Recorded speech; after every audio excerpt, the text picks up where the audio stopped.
they call it the One Belt, One Road initiative, or in short, the Belt and Road Initiative. It's basically an ambitious project or initiative by China to revive the old Silk Road, or the routes, the routes along the Silk Road, which would link Asia, the Middle East, Central Asia with Europe. But the driving idea is really connectivity, economic cooperation. And the basic stress is really on promoting, infrastructure development that will link up. There are some 65 countries in this Belt and Road Initiative. There are two components. They call it the Belt, which is actually the overland route, and the other one is the maritime Silk Road. The overland Silk Road really is based on the ancient Silk Road, and the maritime Silk Road is also based on an ancient road that the Chinese explorer used to go down the South China Sea and on to the Indian Ocean, all the way to Africa, Eastern Africa.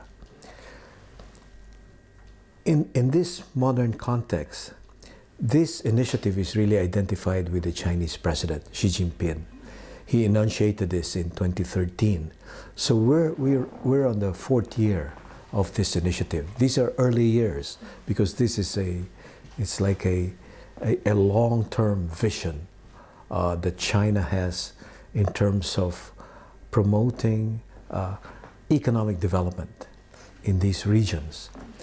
Now, the Philippines, President Duterte is coming to participate in this forum to promote Philippine economic interests and to promote Philippine development interests. The basic goal for the Philippines is how the Belt and Road Initiative can be leveraged or can be used to promote our economic interests, or promote our economic development. So the basic approach that the Philippines has adopted here is where there are areas in the President's economic priorities, in his 10-point socio-economic agenda, that converge with the Belt and Road Initiative. These are areas where we can cooperate, and particularly in the area of infrastructure and in the area of promoting foreign trade and foreign investment. So of course, this also includes the area of promoting people-to-people exchanges. The Philippines is also interested, being the chair of ASEAN, to seek areas in the ASEAN Master Plan for connectivity, in areas where it converges again and aligns with the Belt and Road Initiative. These represent the areas of cooperation. Again, these are areas involving connectivity and infrastructure. So for example, recently President Duterte opened the maritime link between the Philippines, between Davao and Indonesia with President Jokowi. So instead of the goods going to Manila and then going to Indonesia, it's a direct maritime connection on the Ro-Ro project. The goods are put on the truck and they board a ferry and they go on to Indonesia. And the connectivity vision of ASEAN is to connect the different islands, Indonesia, Malaysia, all the way to Singapore. And then from Singapore and the mainland Southeast Asia, there is the Belt and Road Initiative to have as well as the ASEAN vision of the Pan-Asian railway connection, the Pan-Asian continental highway. So this is where we're interested in promoting this connectivity, so that then as the Philippines can then expand its market not only to ASEAN, not only to China, but even to the other countries beyond China that are part of the Belt and Road Initiative. Of course, this is the long-range possible benefit. We approach it from the point of view of how we could leverage the Belt and Road Initiative and the President's socio-economic agenda and the ASEAN vision of a master plan on connectivity to promote our economic development so that we can then promote infrastructure development, which will be the foundation for a sustainable economic growth. Exactly. This is how we view the President is coming with an open mind to learn more about this initiative. There are 27 other heads of state, heads of government participating from and ministers, cabinet secretaries from over 60 countries. So the President and his cabinet secretaries, I mean the economic managers are all coming. We'll have a chance to exchange ideas. We'll have a chance to explain the Philippines, Dutertenomics, the Duterte's economic vision, economic program for the Philippines, and how this exchange experience with other countries, as well as to see how it can be aligned with the Belt and Road Initiative on the basis, of course, of sovereign equality and mutual benefit. In other words, we view it as a component part of our independent foreign policy. We view it as part of the Philippines seeking to benefit from friendship with all the major powers, whether part of the Belt and Road Initiative or outside it, and maximizing the benefits for the Filipino people and for our economic development. Well, actually what we're doing right now is to further improve and further boost the bilateral relations between the two countries.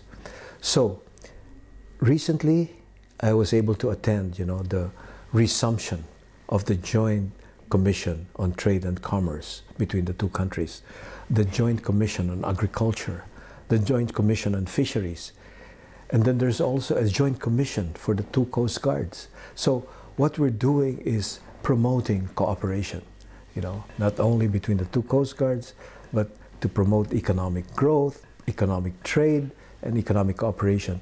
Basically, the basic approach is how to develop areas of cooperation between the two sides. As you know, there were 13 joint memorandum of understanding or memorandum of agreement signed when the President was here last October.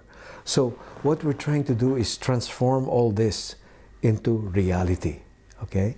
And part of this, aside from economics and trade, part of this is also developing sports exchanges, cultural exchanges. The Chinese ballet has performed in Manila, and now a Philippine ballet troupe is also planning to perform here.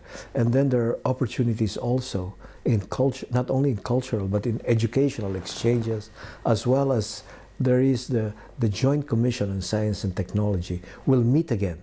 You see, relations were frozen for the past couple of years due to the strained relations. So what we're doing is normalizing all this and using this as a platform to further improve relations. So these are all projects that are ongoing. But the key is that bilateral relations will now be driven by friendly cooperation, by projects in economics, in trade, in culture, in art, in science and technology, and will not be driven by disputes. The disputes will be taken from the front and center, taken to another track, so that we will have, in a sense, two tracks.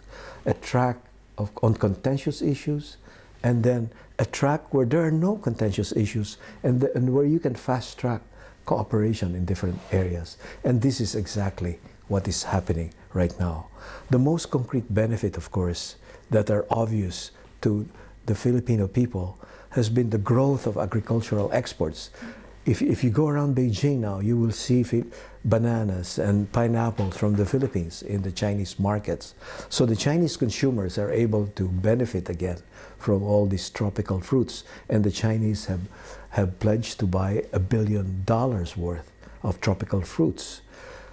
And then there is the influx of tourists. This year we expect to double the number of Chinese tourists from about the level of about 400 to 600,000 to almost 1 million, and we may exceed 1 million. So we're trying to redress the situation that prevailed in the past, where there were more Philippine tourists in China than Chinese tourists in the Philippines. And I think we are now approaching a period where the tourists from China will become the leading, or at least the #2 source of tourism for the Philippines. Will be competing with South Korea. Well, here in the embassy, we receive a lot of inquiries about, how they can invest, how they can engage in business in the Philippines. And there's actually investment pledges. Okay, in terms of building a stainless steel factory, in terms of building, power plants, building reservoirs. So here you have to divide it into two components. One is the infrastructure project to be funded by Chinese concessional loans, by the China Export and Import Bank. And then there's also the Chinese state-owned enterprises and the Chinese private enterprises that are willing to invest in the Philippines and to set up business there. I met the other day a Chinese businessman who has stayed in the Philippines for quite some time, and he is engaged with a Filipino partner in producing, virgin coconut oil, which they now sell on the Chinese website here. And so the important thing right now, of course, they have to understand the Philippine business environment. We have a 60-40 rule when it comes to investment. So they need to find Filipino partners, reliable partners. And then there is one decision that a lot of investors are waiting for. And this is the decision on where the industrial park will be. Because the Chinese investors, I think they feel safer. It's almost like the Chinatown complex, they want to, and it is true, the Japanese also have their area where they tend to set up their factories. The Koreans also tend to have their set of factories. The Chinese is the same. They want to find an area where they can have an industrial park where most of them can set up their factories there. So I think once we've solved a number of these issues, then we can create this conducive investment environment that will make it easier for them to finally bring in their money. So now there are a lot of discussions going on. There are a lot of inquiries going on. The key, though, is how to transform this into actual contracts, into actual factories. And that remains to be the challenge. But we're in early days. It's only been a couple of months. So a lot of the work is towards this. And when the president comes here, some of the people he'll meet are also Chinese businessmen. And they'll actually, the Philippine economic managers will hold a meeting, a workshop on, what the president's economic program is. And this is also one way to attract more investment in the Philippines. Well, first of all, I think we have to accept the reality that China is a neighbor. It is actually, we're just divided by the South China Sea. And historically, before Magellan set foot in the Philippines, the Chinese were already sailing. And Filipinos, then known as Austronesians, the natives, the inhabitants of the Philippines, were already sailing around the South China Sea and were already sailing to China.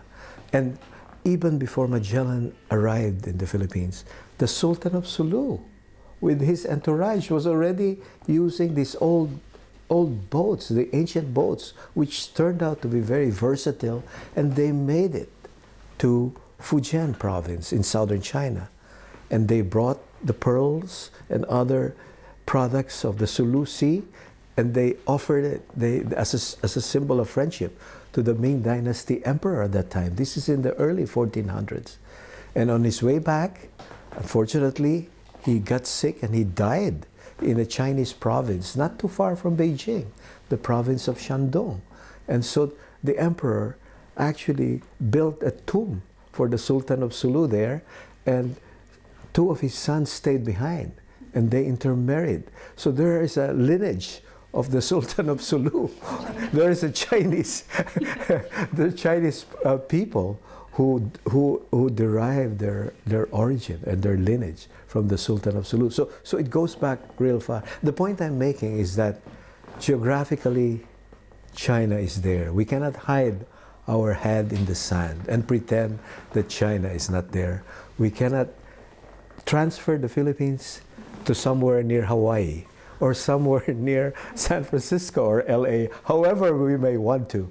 The Philippines will stay where it is. And while the people who can afford it can immigrate, the overwhelming majority of people will stay and live in the archipelago that is located where we are. And so it is important to have friendly relations with China. It is important to engage with China. And that is why the Duterte administration has decided to shift from an adversarial relation with China to a friendly and conciliatory relationship with China. It does not mean that we're giving up our maritime claims. We still have our differences. What we're doing is that we're putting it on separate tracks so that disputes will not be at the center and will not affect the overall atmosphere, nor will it be an obstacle to developing relations. And this is the basic strategy that the President has adopted as a component of his overall independent foreign policy. So it is important to have a peaceful relationship, a friendly relationship with China. Of course, there are those in the Philippines. You know, there are public opinion surveys in the Philippines that show that Filipinos have a very distrustful of China. And part of this has to do with history, part of it has to do with the lack of understanding, and also part of it has to do with the reports of how China is assertively asserting its claims. So on the one hand, we need to understand China and the Chinese mindset, Chinese culture. On the other hand, China has to understand the Philippine politics, the Filipino people, and the way we behave, the way we think. Although we are both Asians and we have some common points, we also have major differences in the way we approach problems. And so what is needed is to meet halfway. We try to do what we can on our part, and China also, being the bigger country, the bigger power, has to reassure the Philippines and its neighbors that it has benign intention, peaceful intention. Because there are those who are afraid that China, could it become another Japan of the 1940s? Could they take over Palawan or Luzon, you know? But the Chinese, they insist that they're not going to do such a thing. And their tactics are different.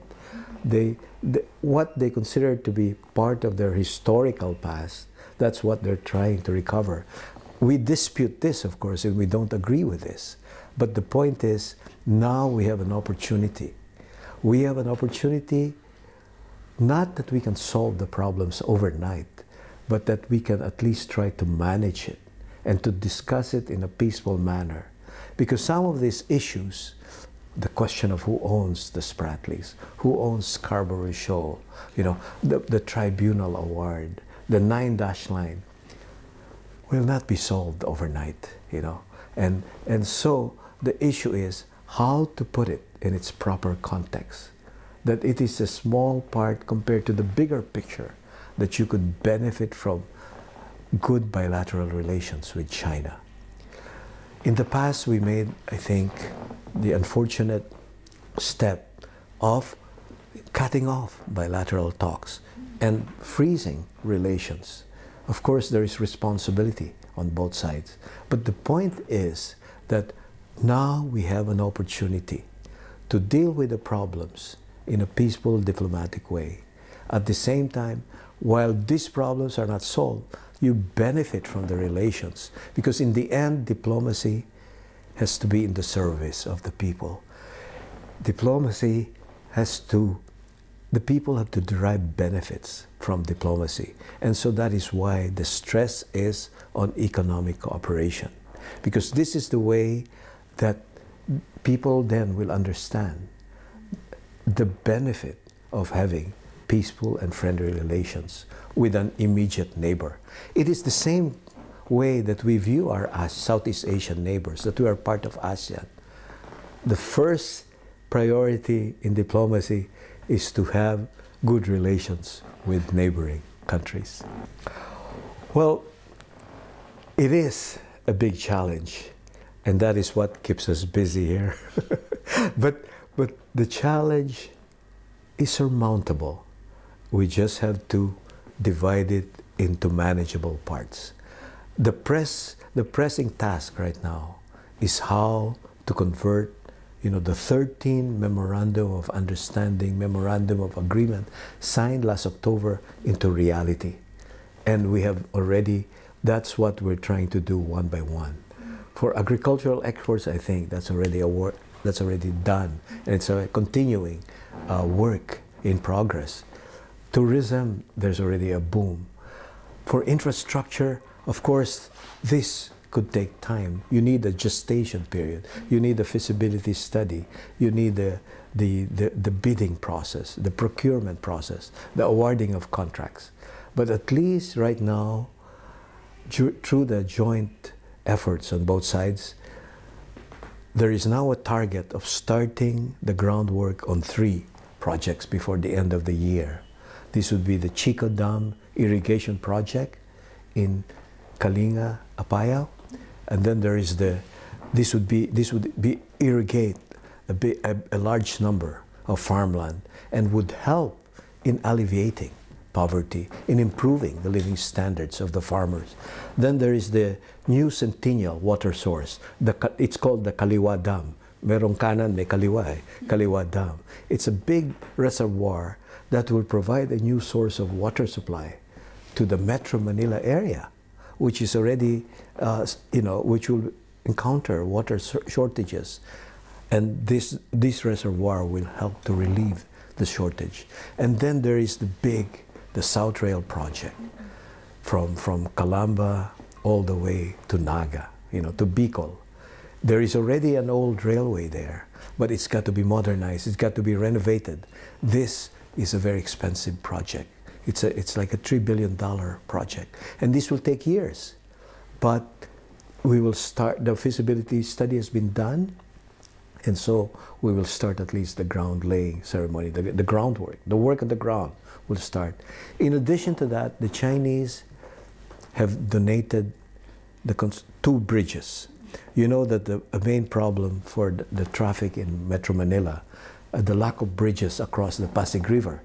So the plan of the Duterte administration is to build several bridges across the Pasig River. The Chinese have decided to donate 2. One is from Binondo, Chinatown, to Intramuros, and the other one is near the Rockwell area, near the Guadalupe Bridge, to relieve the pressure there. So those are the ones that are going to take off before the end of the year. In addition to that, as part also of the Belt and Road Initiative, there is the Asian Infrastructure Investment Bank. The Philippines is a member of this, and we have already applied for 2 projects. One has to do with the rapid bus transit from NAIA to EDSA, and the other one has to do with the flood control project for Metro Manila. Hopefully this will help to relieve the traffic and the flooding in the area. But we are waiting for the approval of these projects. The feasibility study has been done. So once the money comes in, that can also be started. Next year, the plan is to roll out, to again start on several other projects where the feasibility studies are being done now. There is the Mindanao Rail. Of course, that will take years. It could go beyond the term of President Duterte. But the Davao segment, the plan is to start it next year. And then the expressway around Davao. The feasibility study is also being completed, and hopefully next year. And then the long bridge connecting Negros, Guimaras, and Iloilo. Again, the plan is to start that next year. So there is all this, there is a whole program in terms of the bilateral relations with respect to infrastructure. But the Philippines is open not only to China. There's also other infrastructure projects. There's enough for everyone. Japan is interested in doing some of the railway projects, some of the road and bridge projects. And there are other companies, from Malaysia, from Southeast Asia, from Europe. In other words, there is enough, because as the Duterte administration slogan is, the plan is to build, build, build. There will be a lot of these projects that will be unveiled in the coming years. The infrastructure is under the ODA, and that's roughly, as of present, that's around roughly $6 billion. The $6 billion may easily be used up with all these projects as we start to unroll them, you know. But beyond that, there's a $3 billion credit facility from the Bank of China. But this is directed more, this will be at commercial rates, it's directed more to the private sector, the small, medium-sized enterprises. And the idea here is to match Filipino companies with Chinese companies that can access this credit facility to expand or to build joint ventures. That one, a lot of discussions are going on right now, and there was already a program, a matching program that was unveiled last March at the Manila Hotel. In addition from that, there is another group, another bunch of money. These are the investment pledges from the private sector companies of China and the state-owned enterprises of China to invest in the Philippines, from steel making, you know, stainless steel making, to power generation, including the manufacture of helicopters and light aircraft, drones. So there are all these ideas. The question, though, is that it has to be turned into reality. They have to go into contract signing and the actual inflow of funds. Part of this will be affected by the decision on the industrial park. So this is where all of this, I mean, this is not just for 1 year. This could go the whole length of the Duterte administration, or even longer. But the point is, the key now, in so far as the embassy is concerned and so far as the government is concerned, is how to turn this into reality. And this is where one of the purpose of the trip here of President Duterte, and particularly the economic managers, is to give an impetus, you know, to the infrastructure projects, to the investment projects, and to attract more, if more can be attracted by explaining, you know, the program of the administration, the infrastructure program, as well as the economic policies. China, even according to the World Bank, is one of the most impressive, if not the most impressive, poverty reduction program. They were able to reduce their poverty levels, you know, from almost half of the population to down to practically, they will be able, their goal is to eliminate absolute poverty by 2020. And now it's down to 10 to 12%, and they want to reduce it further to single digits, you know. So it's very impressive. And most of the poverty reduction that has happened in the developing world over the past 3 decades, according to the World Bank, is really credited to what China has done. And yet, the paradox is, China still has the biggest number of poor people, you know, or one of the biggest number. It can compare with India. I think the two are competing for the number. But in proportion to the total population, the Chinese have been successful, and they're on their way. China essentially has become, you know, from a period about the year 2000, when they only had, what, 5 million middle-class families. Now it's 220 million middle-class families. So China has become essentially a middle-income economy. And the challenge right now is for them to avoid the middle-income trap, to further develop, because the living standards in China on a per capita basis, you know, per capita income, is still lower than Japan, or even Hong Kong, or Taiwan, or Singapore. But they're high, certainly double that of the Philippines.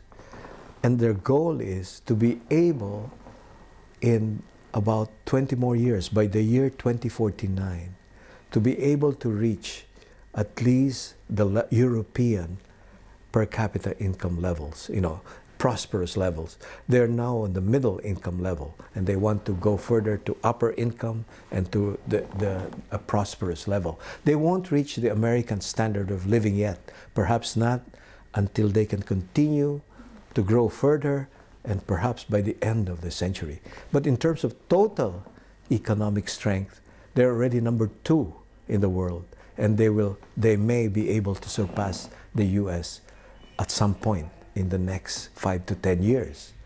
But the point I'm making, I guess, in terms of poverty alleviation, is that the basic thing, the basic takeaway from China is how to produce more jobs through investment.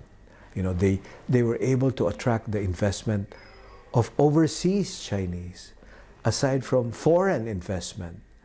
And in addition from that, they were able to develop, you know, what they call the special economic zone strategy. This was the strategy of the NICs, you know, the newly industrializing countries, you know, South Korea, Taiwan, even the Philippines. We adopted this strategy, Hong Kong, Singapore. What the Chinese did was they used this strategy and used it on a massive scale, almost to the extent that they have dominated, you know, the markets. Anything you buy in America, in Walmart, anything you buy in Europe and Japan is practically made in China. The challenge right now is, you know, a lot of workers from Western China, the poor parts of China, would go to the coastal area to look for jobs. But they would only stay for around 3 years or 5 years. They would have their savings, and then they would go back. And this is what they did. This is where the Chinese encouraged entrepreneurship. They would set up their own shops, their own small factories, you know, their own investment, so that this generated more prosperity. So the point I'm making is that they're not satisfied with just being plain workers. They became the spirit of entrepreneurship that we that we think of as being part of the Chinese DNA. You know, wherever you put them, they become businessmen. They put up shops, you know, and they become successful. It's really policy making, economic policy that encourage. They may have a restricted freedom in politics and in terms of speech, but when it comes to making money, they gave them economic freedom, economic right to engage in business. So these are certainly the components. In addition, they of course had their own version of a land reform. They tried collective farming, and they found out though that the problem had to do that it affects the motivation of the individual families and the household. So they broke it up again, and they instituted what they called contractual farming. You know, you have certain targets, quotas. If you meet your quota, you have to sell a certain part to the state. Beyond that, it's all yours. So this is one step. Eventually, they eliminated the quotas, that you can sell it to the free market. They introduced free markets. And so this became successful in unleashing, again, you know, the rural initiative and the entrepreneurship in the rural areas. So a combination of all that, policy, foreign investment, investment from their own ethnic, you know, overseas Chinese who were patriotic and wanted to invest in their hometowns. So a lot of, so what we have here, actually, the reason there are more Chinese Philippine investments in China than Chinese investments in the Philippines is because most of these investments came from the overseas Chinese. If you look at Oishi, you know, I mean, it's very popular here in China. They now have, you know, so many factories, even as far as in Xinjiang. They were successful, partly because they came in at the right time when China was trying to attract investment. And then once you're successful in one city, in Shanghai, other cities want to invite you, even offering you incentives. And that's why we have Shoe Mart here, SM stores, you know, all over. And the different Taipan families have invested here. Why? Because they feel that the market in the Philippines is saturated, or there's not enough room, or there's big room here. So you could actually develop on both sides of the South China Sea. And it's not a question of one or the other, but actually how to take advantage. And this is where the Belt and Road Initiative can play a role. Because in a sense, the Philippines being part of ASEAN, you're part of the ASEAN economic community. So you have that market that you can develop. And in the case of Oishi, they develop in the other ASEAN markets, like Myanmar, and Cambodia, and Vietnam, where they develop factories. Aside from that, the ASEAN economic community has a free trade agreement with China. So then you have a bigger market. And then you have the ASEAN +3, South Korea and Japan, the Japanese market, both economic powerhouse. So that provides a bigger market. And then you have ASEAN plus Australia and New Zealand.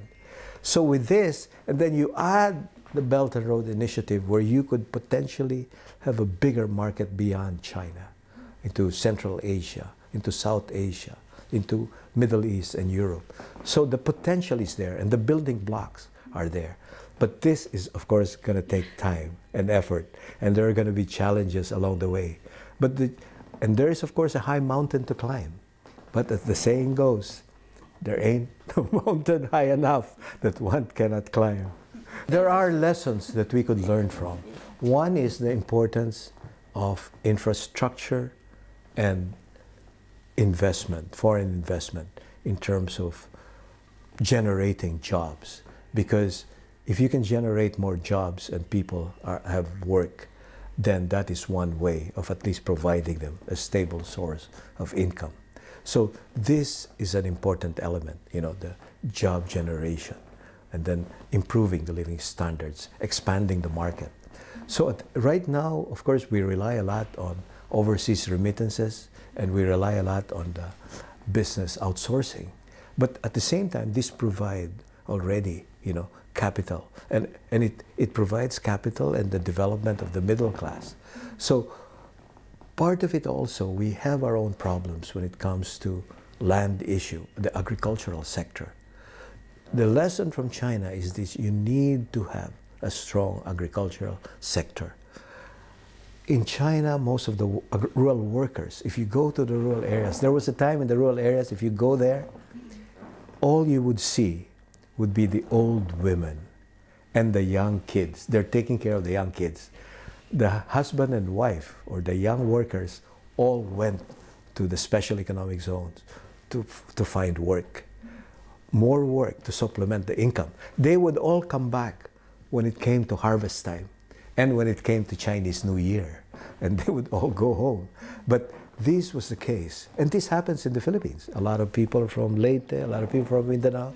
That's why in Manila it's congested, because the jobs are there. So it's how to decongest the jobs. And this is where economic planning, economic policies are important. But the point is, the Philippines, although we have a strong service sector, we have a weak agricultural sector. So you have to strengthen that. And then now manufacturing is taking off again.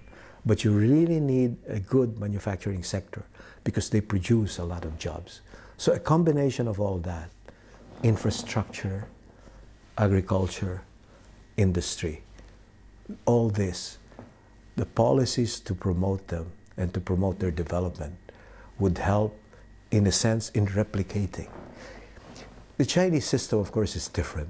They're a very disciplined, centralized system with a strong political will, and it's led by a communist party. There are there's a price they had to pay.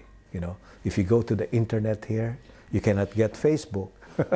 If you do that in the Philippines, there'll be a revolution. Yeah. So we have to live with what we have, but at the same time, there are lessons we can learn from. But we have to find our own way, based on our own culture, based on our own political system.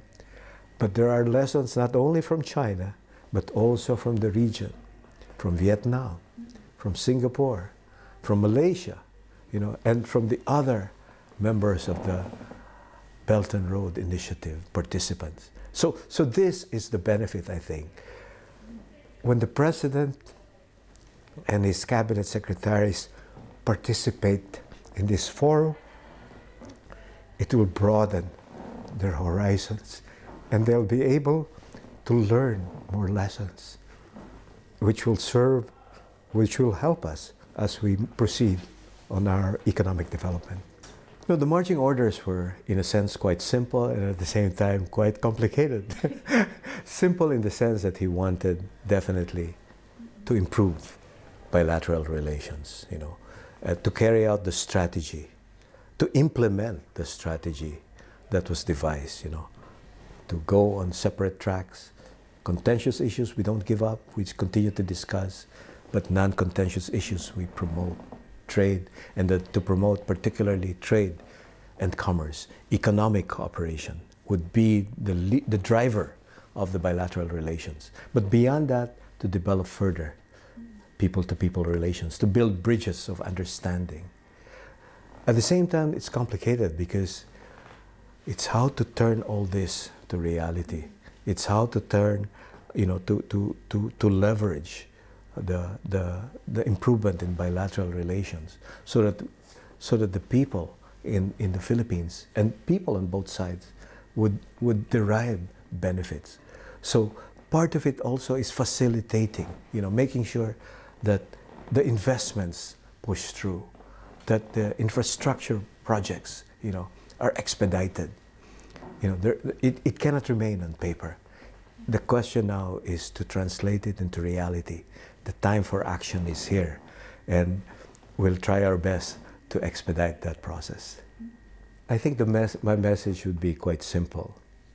It is to try to bridge the differences, to try to go beyond the differences and understand the Chinese mindset on our part, and for the Chinese to understand our mindset, our thinking, so that we'll be able to build a bridge of understanding over the troubled waters of the South China Sea.